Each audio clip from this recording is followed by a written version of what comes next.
So ayan, magandang hapon mga kamungkil, no? So bali mga kamungkil, uwian na. Kaya bago tayo umuwi mga kamungkil is mag video muna tayo. So itong ipapakita kong video ngayon mga kamungkil at ituturo ko, isang requested video to na gusto nyong malaman kung paano. So pakita natin mga kamungkil. Bali ayan na yung trabaho natin mga kamungkil, no? Ito yung extension na trabaho natin. So yan yung mga poste nya na kapag pader na din ako. So bali mga kamungkil, yung pader na yan is diretso sa taas yan. Nakikita niyo yung bakal na yan. Yan yung hangganan niya. Hanggang dyan yung taas niya. Kasi extension na lang to mga kamungkil. Tapos pati dun mga kamungkil, lalagyan ng bubong yan papunta dun. So yung nakikita niyo mga kamungkil na may bakal at saka may concrete na poste dun sa gilid, yun yung gate nya. So maliit lang na gate yung gagawin natin dito. Gusto sana ng may-ari is itong bakal na poste na to is concrete sana yan. Kasi pag naglalagay tayo ng gate, kailangan dalawang poste yung kailangan. Kaso lang mga kamungkil, yung tiningnan ko, kapag i-concrete ko yan is mawawala yung window nya, matatakpan siya. Kasi kung titingnan natin mga kamungkil, ayan, mas malaki pa dyan yung gagawin nating poste sa bakal na yan. So parang mawawala yung design niyang bintana niya. Kaya minabuti ko mga kamungkil na i-tubular na lang. Pero itong tubular mga kamungkil is binuhusan ko to yan. Kung naririnig nyo mga kamungkil, malaman siya sa ilalim. May buhos to.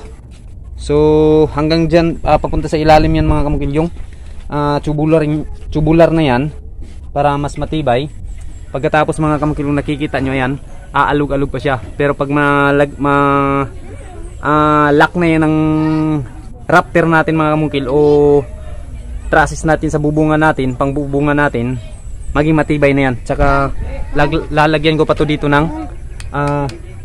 tubular na poste mga kamungkil, na ipupusti natin dyan para bumagay siya.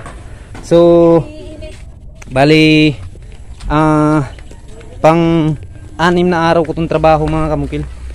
Ito dito, yan, 6 na araw ko itong trabaho papunta dito. So ako lang mag-isa mga kamungkil, no? Yung mason, yan, papunta dun. So inuna ko muna dito sa harap mga kamungkil. Ito yung uunahin ko, bago na yung nasa gilid na yan. Pero kukunti na lang mga kamungkil, papunta na lang dun yung bubuhusan natin sa lalagyan ng poste. Tapos papailan natin. So yung pile dito mga kamungkil is 5 CHP lang yung pinail natin. Tapos dito tubular na to. So ayan yung mga tubular mga kamungkil, ayan. Yan yung mga materials dito. Tapos yung ikikisamin natin dito mga kamungkil is ito, PVC panel board. Yan, nakikita nyo. So matagal na to mga kamungkil. Pinatago ko lang kasi ito yung naka-prepare talaga dito. So yung taas nito mga kamungkil is 9 feet. Then yung lapad nito, itong PVC panel board na pang kisame, is 9 inches. So yun yung sukat niya mga kamungkil. At yung presyuhan nito mga kamungkil is nasa around 235 yung isang piraso niyan. So sa isang karton nito, isang nakabalot is 10 piraso yung laman. So nasa 2,350 yung mababayaran mo ba? Oo, 2,350 yung mababayaran mo sa isang karton. Pero may mas mahal dyan mga kamungkil. Gaya na sabi ko, iba't ibang kasing kulay na pwede mo mapagpipilian. Ito, mas maganda yung kulay, mas mahal siya. So yung bibigyan natin kasagutan ngayon mga kamungkil, isang katanungan sa ating subscriber, no? O masugid na taga suporta sa ating channel. So salamat sa inyo. Pero nakalimutan ko lang mga kamungkil yung pangalan niya. Basta ito yung gusto nyong malaman. So kung nakikita niyo yung poste mga kamungkil, ayan, dinugtungan ko kasi kulang yung formas natin sa haba ng plywood natin. Habol kasi natin mga kamungkil, 10 feet yung poste natin. Tapos ngayon 8 feet lang yung ng plywood natin, kaya kailangan natin magdugtong. So yung tanong niya, paano magdugtong ng poste na magpantay sa taas? So yan sa akin mga kamungkil, kasi kinuha ko yung unang level sa taas. So nilagyan ko na ng bakal, nilibil ko yung bakal na yan. Yan yung tuwid niya, yun na lang yung pinagbasihan ko. Pero may mas madaling diskarte dyan mga kamungkil. Halimbawa ito, yan, ito yung poste na to. So ito yung poste sa ano mga kamukil, sa pader, pati yan. So, ang lapad nito mga kamukil, yung pagitan pag magpader tayo, pusti hanggang pusti, may iba, aabot sila ng 10 feet. Pero sa akin mga kamukil, ang pinaka minimum ko lang is 8 feet yung minimum natin sa pagitan ng bawat pusti. So yan, mula doon mga kamukil papunta dito, 8 feet yan. So, yan yung minimum ko. Maximum ko mga kamukil is 10 feet kapag gusto ng may-ari. So ito mga kamukil, matibay na matibay ito. At saka baka pagdating ng araw mga kamukil is gusto pang palakihan ng may-ari yung bahay niya, o ito na, pwede na ito susundan mga kamukil ang mga pusti na to, kasi nasa tamang pundasyon to at nasa tamang lalim yung ano nito. So malalaki itong mga pusti na to mga kamukil. Tapos yung ginamit kong kabilya dito mga kamukil, ubakal 10mm at saka 9mm lang mga kamukil yung ginamit ko kapag ground floor. Pero kapag sinabi ng may-ari gusto niya 12mm, so nasa sa inyo na yon. Pero pag sinabi ng may-ari kung ano yung pwede, ito yung nire-recommend ko mga kamukil, lalo na nakikita natin yung may-ari ng bahay na gusto ring makatipid. So nasa pagkatrabaho na lang yung diskarte natin, paano natin mapapatibay yung mga ganyang klaseng materialis. So ito yung katanungan niyo mga kamukil, no? Halimbawa ito yung poste. So gusto natin dugtungan to. So paano natin malalaman na tuwid na siya sa taas? Ano yung pinakamadaling paraan? Yung iba kasi gagawa sila talaga ng pamatungan dito na nakalibil na dun sa taas. Gaya ng pagka-estilo sa gagawa tayo ng second floor. Pero paano kung wala tayong maraming kahoy na gagamitin? So gusto lang natin, idikit na lang natin dito yung purmas para mag dugtong tayo sa pusti sa taas. So ganito lang yung pinaka madaling gawin. Ito halimbawa yung pusti natin. So ngayon gusto mong dugtungan yan pataas. Paano mo ngayon mapapantay doon sa dulo? So yung gagawin nyo, mula dito sa pinakadulo nitong puste, nasa sa inyo yan kung magkano yung sukat na ibababa nyo. Halimbawa, susukat kayo ngayon ng 2 feet. Mula dito sa dulo na to itong ending ng puste nyo na gusto nyo dugtungan. So mula dito sa dulo na to, susukat kayo ng 2 feet. Ngayon, markingan natin. Ito yung 2 feet. Yan 2 feet na yan, paano natin diskartihan na yung isang puste na idudugtong natin, magpantay yung dulo nila.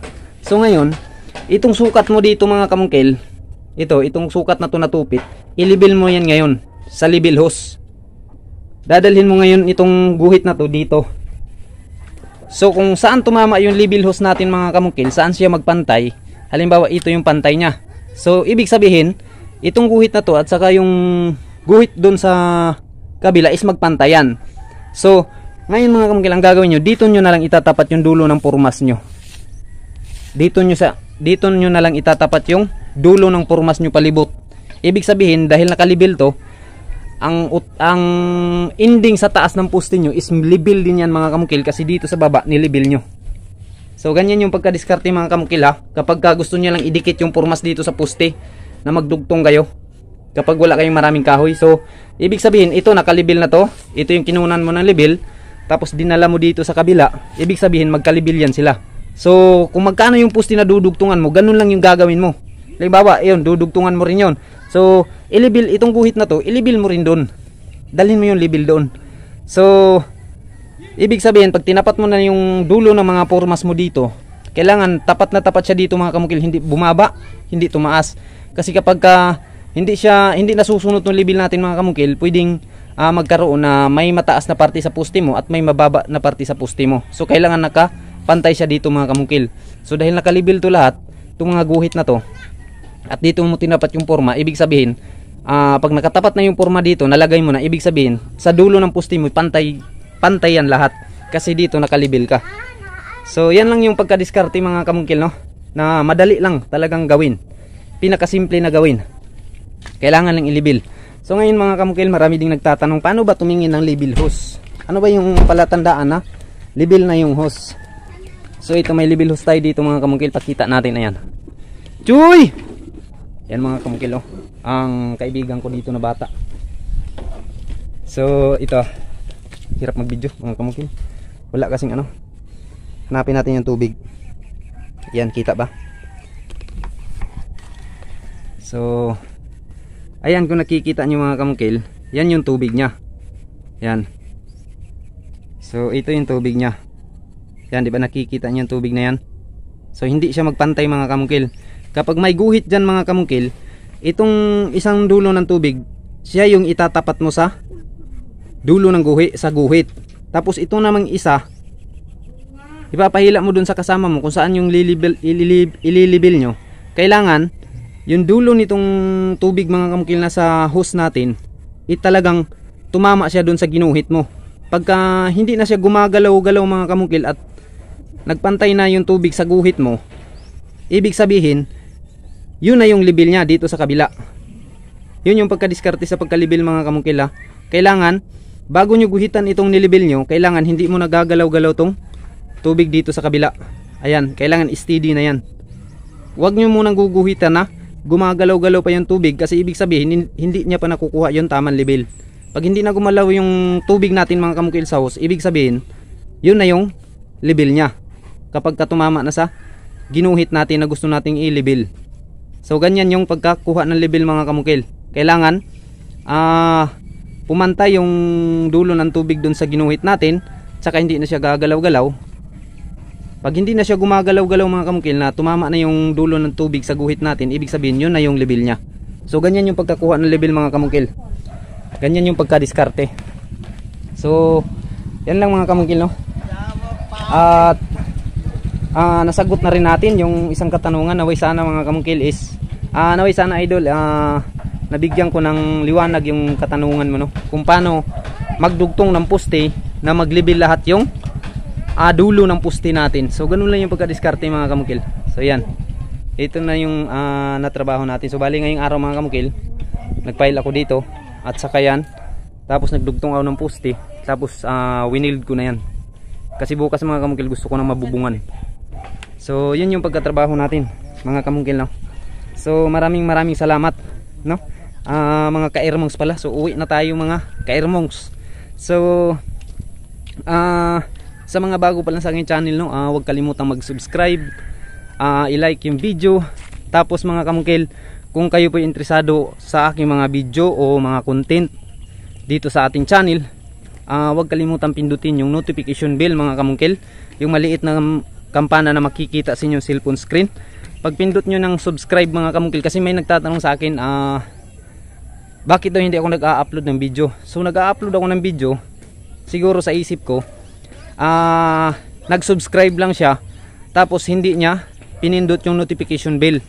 So kapag nag-subscribe lang kayo mga kamungkil, pag may bago akong upload kasi hindi nyo talaga makikita yan, kasi hindi magpa-pop up sa inyo yan. Pero kapag nag-subscribe kayo mga kamungkil, tapos pinindot yung notification bell at pinili nyo yung all notification yung pinili nyo, lahat po nang i-upload ko ay malalaman yung mga kamungkil. Kaya suportahan po natin, no, ang channel na to. Maraming salamat. At once again, Ermongs on the vlog.